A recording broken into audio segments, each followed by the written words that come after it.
We will look at Google Street View implemented in the Obliquo web viewer. Once you're signed in, you can go to a specific address. Here we'll go to Hasselt.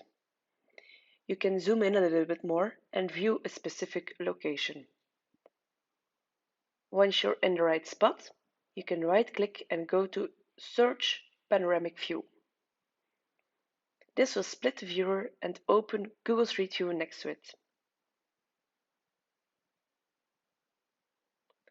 When walking around, the indicator shows the location you're at and what direction you're heading to.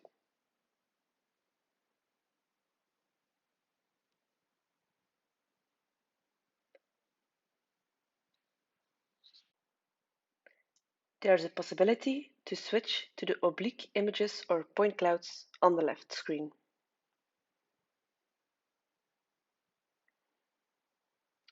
It's important to keep in mind that the year on the left view is when Van Zeeland has flown and captured this municipality. The date on the Google Street View is when Google has driven and captured their data. When the dates are not compatible, you can open a detailed view.